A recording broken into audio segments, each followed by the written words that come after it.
Welcome to another episode of the No More Wasted Days podcast. I'm your host, Sara, and today we are talking all about how alcohol is actually more of a habit in our life and less of an addiction. Now, this may sound like a big statement, but when I first quit drinking, one of the biggest things I realized was that so much of my drinking was actually rooted in habits. It wasn't necessarily addiction in the way I had always pictured addiction, not some dramatic rock bottom story, not waking up every day needing a drink, although at the end of my drinking, I was drinking daily. I just wasn't in that picture that I had in my head of someone who woke up and had a mini liquor bottle in their nightstand of vodka and they had to shoot that before they could even get on with their day. For whatever reason, I thought that that's what made you an alcoholic. That's what was addiction. But all of a sudden, when I quit drinking, I realized that so much of it was habits in my life. And my body expected me to have drinks at certain times, and my brain as well, of course. And for me, it was in the routines of my life. It was the drink after work. It was the wine while making dinner, or the beer when we'd go to the lake. The drink in my hand at every party, or the idea that Friday meant alcohol. Well, Friday for me actually meant drink and party. Let's do this. Let's get drunk. But you get the idea. I had so many beliefs and routines that revolved around my drinking. And once I saw that, I started to understand that if drinking had become a habit, then not drinking could become a habit too. And that is why James Clear's book, Atomic Habits, helped me so much in my early days. And today's episode is inspired by his work. And if you haven't already, I highly recommend reading his book because it was one of the books that really did help me so much at the very beginning of my journey. Now, I want you to know that today's episode is not going to be a book summary. It's not going to feel like a big book report, but it's going to be about how I took some of the ideas from his book, especially the power of small habits, systems, and identity, and applied them to quitting drinking. All of this is going to be so helpful and help you see that becoming alcohol-free does not usually happen because you make one huge decision. It's because you make these smaller decisions and these smaller changes over time. Now, before we dive all the way into the episode, I want to invite you to my Daymakers community. My Daymakers community is a private alcohol-free community where we talk all about all things quitting drinking. We have a private text message thread, and we do weekly group coaching calls where you get to sit down with me and a small group of other people. I present a topic, kind of like I do on the podcast, and then we actually get to talk about that topic together or celebrate any wins that you're having, or I can coach you through any struggles you're having. You can try out your first 2 weeks for $7 by heading to the link in the show notes, and then after that, it's $30 a month. And this month in the Daymakers, we're actually doing a June journaling challenge. And you can still hop in and join that journaling challenge and even be eligible to win prizes. So check out the link in the show notes and join us today. All right, now let's dive into this episode. So remember, I'll be using some of James Clear's core ideas from his book, Atomic Habits. He writes that an atomic habit is a little habit that is part of a larger system, and he also teaches that if you want better results, you do not just focus on the goal. You focus on the system that supports the goal. So that means that if your main goal is to quit drinking, then you need to focus on all the other things around you that will help you reach that goal. One big takeaway I had from his book when I read it is that you had to really become the idea of the person you were trying to be. Now, let me see if I can make this make sense. So I thought to myself, what does a non-drinker look like? And I decided that a non-drinker had a solid morning routine. A non-drinker was more active. A non-drinker was productive on the weekends. A non-drinker set a lot of goals. I really dove into everything that I thought somebody that was alcohol-free did. Now, over time, I have really crafted this to be my own identity, but in the beginning, I was deciding this is the identity of an alcohol-free person. These are the things I'm going to do. And one quote from the book that really stuck with me is that you do not rise to the level of your goals, you fall to the level of your systems. And this matters so much when we talk about quitting drinking. So many people are walking around with the goal of drinking less or taking a break, getting to 30 days or quitting completely, but they still are living inside the exact same systems that supported drinking. They have the same routines, so then they have the same 5 p.m. trigger. They keep the wine in the house because they're saying, this is just a break right now. And they even have the same Friday night pattern, but they're just swapping out alcohol for NA choices. This keeps you stuck in the same belief that alcohol is the reward, it's the escape, the fun, or the thing that's making life easier. And then you're just white knuckling it through your alcohol free journey, and we don't want you to be there. So today we're going to be talking about building a system that supports the person you are becoming. So, first, let's talk about the 1% better approach. Clear talks about becoming 1% better each day. He says that habits are the compound interest of self improvement. That means the tiny things you do every day may not feel like they are changing anything in the moment, but over time they add up. This is hard to see in the beginning. It's really hard to see. And it's one of the reasons why I have people write down one thing they got to do each day because they chose not to drink. This way, you're getting to see your small wins every single day, and you're not getting hyper-focused on what other people's journey looks like. You're not looking at other people who are farther along than you and thinking, why does it look so easy for them? Why do they look so peaceful? Why am I still thinking about drinking all the time, but they don't seem to be? What you're not seeing with those people is that they made tiny daily choices that compounded over time, and this is what you're going to start doing. When you see somebody who's farther along on their journey, you don't see their first awkward night out with friends. And you don't see the first Friday night where they sat with a can of LaCroix instead of wine in their hand and thought, is this it? These are all super small things in the grand scheme of things, but they are where the change happens. It doesn't happen in one big dramatic moment. Rarely do people say, I'm alcohol free and I'm going to do this and it's super easy. Instead, you might make the big choice every single day to say, I'm going to stay alcohol free today, but then you have to make small choices throughout the day. And the more you repeat those, the more they become normal. So you're looking at becoming 1% better each day. When you start looking at it that way, it doesn't feel as overwhelming, does it? So some small habits that helped me become alcohol free were daily gratitudes. I would write down 5 things I was grateful for every single day. This is actually part of the June journaling challenge that we're doing in the Daymakers community that I talked about at the beginning of the episode. Now, I didn't feel magical on day 1. I actually felt really scared on day 1. But over time, I was practicing my gratitudes and focusing on all of the good stuff that was happening around me. And this allowed me to slowly start seeing everything that I was getting back. I was getting back my mornings, my energy, my self-respect, my patience, and my ability to show up for life. And then I also started doing daily affirmations, which, if you were thinking already, I bet this is part of the June journaling challenge, you're correct. Every single day, I would write down daily affirmations. The main one that I wrote down that was about quitting drinking was, I do not drink. Did I believe it right away? Oh, no way.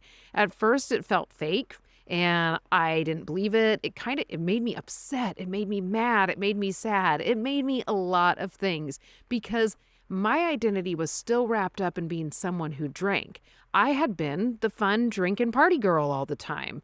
The girl who loved craft beers, loved going to microbreweries. I was the person online who used the hashtag IPA all day. So all of a sudden to say I do not drink felt like a total lie. But this was identity work for myself. This was teaching my brain a new truth before it fully believed it. Other small things that I did were changing my routines.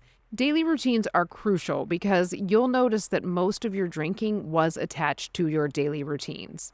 For me, the hardest part was the afternoon and the evening routine. My old routine used to be that I would get home from work, maybe I would decompress a little bit, but then if it was nice out, I'd convince my husband to have a beer with me out on the deck, and then I'd have another drink while I was cooking dinner, and then I'd probably pour another glass of wine while we were eating dinner, then put the kids to bed, and then why not have one more glass of wine or whatever I was drinking. So I really had to get in there and interrupt this pattern.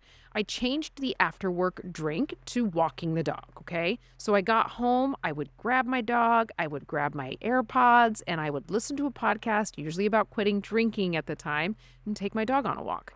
When I got home, I changed the wine that I had while cooking to a LaCroix. Super basic, but that's what I went with in the beginning. And then maybe if I wanted to skip that dog walk and I wanted to have a drink on the deck with my husband, I would have a kombucha with him. And then after dinner wine in the beginning for me was herbal tea. Making the tea was a whole ritual and it just felt like it really filled that space. I repeated these changes over and over until they became my new normal. It wasn't easy at the beginning. I really had to think about changing these things, but it helped me build a new routine and it made it so not drinking became easier over time. So, where can you get 1% better? I want you to ask yourself, what's one tiny habit I can add that supports my alcohol free life? If you're brand new, just keep it really simple, okay? Write down one affirmation every day. Or choose a new non-alcoholic drink to have. Now, I did mention in the beginning that if you're just swapping in a beer for alcohol beer, that it can still kind of keep you stuck in those habits. And I do urge you in the beginning to swap it out for something totally different. Kombucha was that for me. It tasted totally different than any alcohol. It didn't feel like it was just trying to pretend to be alcohol. LaCroix were that as well, and now Spindrifts do the same thing, okay? In the beginning, I tried doing tonic water without the gin. I didn't like it. I was like, this isn't good. And it just felt weird. So really find things, okay? If you need to, you can move the alcohol out of your house, take a walk during the hardest craving window, and be sure to text someone instead of isolating. And it doesn't even have to be about not drinking. Just text a friend, okay? If you're farther along, ask yourself, what kind of person am I becoming now that alcohol is not taking up so much of my space? Maybe you want to get stronger. Maybe you want to write. Maybe you want to become more confident, or maybe you want to speak or create, travel. Just really think, who do I want to be? And then ask yourself, what is one small habit that casts a vote for that version of me? That is something that James Clear repeated in the book Atomic Habits, and it really stuck with me. What's one small habit I can do each day that casts a vote for the version of me that I am becoming? So if I want to start getting better at speaking so I can be better at doing my podcast, then I practice every day by doing TikToks where I'm speaking. So I'm speaking consistently for 1 minute. And when I'm hopping onto my coaching call, I'm working all the time at my notes and crafting what notes I need so I can be the most natural speaker I can be, okay? It's not perfect every day, but I'm building the habit and I'm becoming the kind of person who speaks clearly to an audience and gets better and better at speaking. Now, lastly, with the 1% habit, I want you to not panic when results are slow. This is where so many of us tend to quit too soon. You may have a goal of 30 days alcohol-free, and maybe you make it to 7 days or 15 days or even 28 days, but you just don't get to that 30-day mark. That doesn't mean you're failing. It just means that you're building evidence for yourself. And I want you to know that it takes time sometimes for us. It takes practice. And think about if you've ever split wood. This might be a kind of out there example for people. You're splitting wood. Rarely do you hit the wood once and it splits. Instead, you have to hit it once and then hit it again. And you start seeing this tiny crack in it. And then you hit it again and the crack gets a little bigger. And maybe you can wiggle the axe around a little bit more because you're getting better and better. And then you hit it one more time and it splits, okay? It splits because of the force from all of the hits that came before it. So your alcohol-free journey is just the same. Every time you try, every craving you move through, every drink you say no to, every new routine you practice, you're creating pressure on the old pattern. And then one day that old pattern gives way and it leaves. Let's go back now to that idea that I was saying where James Clear teaches that every action you take is like a vote for the person you want to become. This is huge for quitting drinking because for many of us, drinking was not just something we did. It was part of how we saw ourselves. And I got to tell you, I didn't think it was how I saw myself until I quit drinking. And I realized, oh my gosh, so much of my day revolved around drinking. Like I said, I was the girl going to the microbreweries and, doing the beer tasting, or I was always drinking the IPAs. And that was a part of my identity. I was an IPA snob. So it was just a huge part of me. And when I quit drinking, I had to start asking a different question of myself. Like I knew what I did as a drinker, but I had to start asking, what does a non-drinker do? And I had to do those things. So I would think, what does a non-drinker do when they go to the lake? What do they pack in their cooler? Like this is something that I really had to think about. And it seems so simple because it's like, well, just pack the same cooler that I packed before, but take out the alcohol. But I really had to look at this and really think it through. And I would think, okay, a non-drinker is going to pack Spindrift kombucha, pita chips and hummus, grapes, cheese and crackers. I would really fill that cooler in my mind of what I thought a non-drinker was going to pack. Now, I got to tell you, all those things, the pita and hummus, the grapes, the cheese and crackers, those were all like, I would pack that with my beer cooler too, but I had beer in there. So I just had to take out the beer, but I just want you to know that I really did have to sit down and think about this. What about going out for dinner? What would a non-drinker order? Again, you're thinking, well, this is pretty easy. A non-drinker will just order anything that doesn't have alcohol in it. But I had to think about this and I had to practice. Was I going to be a person who was going to have sparkling water with lime?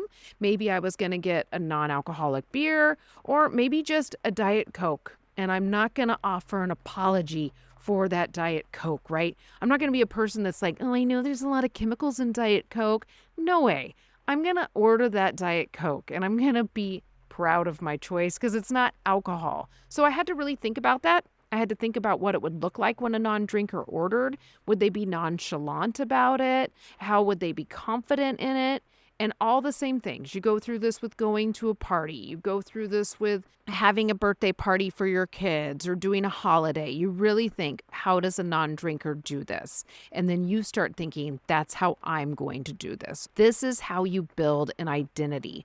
Not by saying I'm a non-drinker or I do not drink once and just hoping it sticks, but by taking the actions a non-drinker takes until your brain starts to believe you. All right, for the last part of this episode, we're going to talk about the 4 laws of behavior change. And I will tell you that I used this when I quit drinking, and I used this when I quit smoking weed, and I have used this now on my weight loss journey. The 4 laws of behavior change are going to help you so much. And if you want to dive deeper into this, again, check out James Clear's book, Atomic Habits. So James Clear's 4 laws of behavior change are: make it obvious, make it attractive, make it easy, and make it satisfying. So that is how you're going to build a new behavior, okay?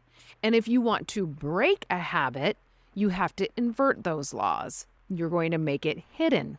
You're going to make it unattractive.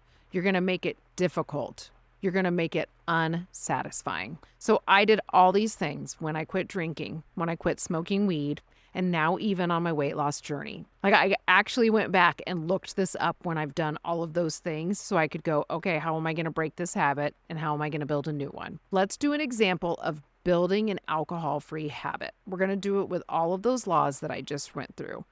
So my new habit is that each evening I'm going to take the dog on a short walk while I listen to an alcohol-free podcast.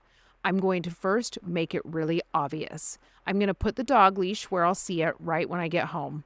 I'm going to download the podcast ahead of time so I'm not thinking about what I'm going to be doing, okay? Then I'm going to set my shoes right by the door. Bonus points if you think you're going to change your clothes before the walk, then have those clothes laid out, okay? Then make it attractive. Pair it with something that you enjoy. Maybe you only listen to that favorite podcast or audiobook while you're walking, so you look forward to it. Maybe after a certain number of walks, you get to buy yourself a new pair of earbuds or walking shoes or socks, right? I mean, buying new walking socks is a big deal to me. I'm laughing, but I do, like, that's something that motivates me. And then make it easy. Do not overcomplicate it. Choose a simple route. Make it 10 minutes. Tell yourself, I only have to walk for 10 minutes. If I want to go longer, then I can go longer. But you don't have to go any longer than 10 minutes. The goal is not to become a perfect walker. The goal is to interrupt the drinking routine. And then make it satisfying. Tell a group. Maybe you're a part of the Daymakers community. Tell them. Go tell a sober content creator on Instagram. They would love to hear that. Text a friend. Be like, I'm going to start walking every day after work. I'm going to be accountable to you. I actually have workout groups from back when I was in Beachbody, and I put my workouts into that group. I'm telling a group to make it satisfying.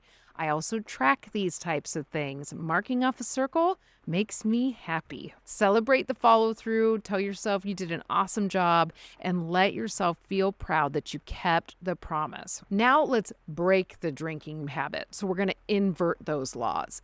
First, we're going to make it hidden. So remove the alcohol from your house if you can. If you still live with a drinker, then please ask them to move it somewhere where you will not see it. Take a different route home so you're not driving by the bar or the store that may trigger you. That's making it hidden. Then make it unattractive. Remind yourself what alcohol actually is. It's not magic. It's not self-care. It's not the reward. It is ethanol, and your body has to work hard to process it. Use the example that Annie Grace gives in her book, This Naked Mind, of drinking straight out of the gas nozzle. When I think about that, it makes it so unattractive to me. I don't want that. I'm like, I would not drink out of a gas nozzle. That's ridiculous. And then I'm like, well, then I'm not going to drink alcohol. Keep a note in your phone about what drinking really costs you, the anxiety, the shame, the wasted days, the broken promises to yourself, or just the way it made you feel about yourself. And remember, this is all not to shame yourself, but it's to tell yourself the truth when your brain starts to romanticize the drink. Then make it difficult. Add friction. Again, if you can, do not keep your favorite alcohol in the house, or please keep no alcohol in your house. Tell someone you're not drinking so they know too. So if you do drink, then they're going to ask you about it and you're going to be like, okay. If you're at a party, bring your own non-alcoholic drinks, make a plan before the craving hits, and create a rule that you have to text someone or post in some sort of accountability group before you drink. Make it difficult. Add friction. And then lastly, make it unsatisfying. Add accountability, okay? If you drink, you have to reset your day count on your tracking app. Or if you drink, you have to tell your accountability group that you're a part of or your group of friends. Or if you drink, you have to journal honestly about what happened and what will change next time. This isn't a punishment, it's as information. And the goal is not shame, but the goal is awareness. But you probably don't want to do any of those things. That would be unsatisfying. Now, again, you can go through all of these things and use them. I definitely went through the breaking the habit of weed. I made it hidden. I took all flour and all devices to smoke weed with. I put them in a shed that was far away, and I even hid them behind things in the shed so they were harder to get to, okay? I also made it unattractive. I started thinking about what it really meant to smoke and what that was doing to my lungs and what they might look like because I'm making that choice. If it was that I was doing edibles instead, I would think about the times that I would get paranoid. That was so unattractive to me. Like, I don't like being paranoid. I don't like that feeling. And then I would make it difficult. I let my pen run out of battery. So if I wanted to smoke, I had to charge the battery. It put some pause time, but it also just made it difficult. It made it so I had to add friction. Same with like putting the weed out in a shed that was far away from the house, especially in the winter months here. I'd have to walk out in the rain. And then I made it unsatisfying. Like, I told myself, I'm going to make it to 1 year so I can tell everybody on the internet that I did this. I'm going to really go for it. And that felt satisfying. But to have to reset my tracker again, because I had made it to 250 days one time and then decided to smoke, it was so unsatisfying to put that tracker back to day 0. I didn't want to do that again. So remember, you can use these things for so many different habits in your life. Now, as we wrap this up, I want you to remember that quitting drinking is hard. I don't want you to just think, okay, she read this book and then it became easy. No, I implemented what happened in the book and that helped me so much. And I want you to know that it helped me because I started to understand that alcohol was a habit for me. If it feels hard right now, remember you're not broken, you're not weak, and you're not missing some magical personality trait that other people who have quit before you have. They've just practiced more than you at this, and that's why they're farther along. They've probably failed more than you have too, and that's why they're farther along, okay? You are changing a whole system in your life, and systems change through small actions repeated over time. So today, don't worry about being completely different overnight. Instead, ask yourself, what's something that I can get 1% better at? Make that 1% better choice, okay? Is it one walk, one affirmation, one craving moved through? Just really think what that 1% is. This is how the momentum is going to start. And eventually, remember, you're making all of those tiny votes for yourself of the new person that you are becoming. Now, I really hope that this helped, and I know you're probably like, I don't need to read the book now, but believe me, this book was such a good listen when I was first alcohol-free. It helped me so much, and I always recommend it to people who are new on their alcohol-free journey. I will put the link in the show notes so you can go check it out. It's actually on my favorite things page on my website, so I'll put that into the show notes. And you can see some of my other favorite books as well there. Lastly, remember to join us in the Daymakers community so you can start making some of these tiny habits your everyday habits and really step into your alcohol-free journey. Remember, you can try the first 2 weeks for $7. If it's not for you, you can cancel. I make it super easy to cancel. But I would love to see you in the community if you think it sounds like a good fit for you. And lastly, if you haven't already, be sure to leave a review for the podcast. Leaving a review is one of the best ways you can support the podcast. It helps platforms like Apple Podcasts see that people are really listening to this podcast and they enjoy it, and then they will push it out to more people. Thank you so much for listening, and I'll be in your ear in the next episode.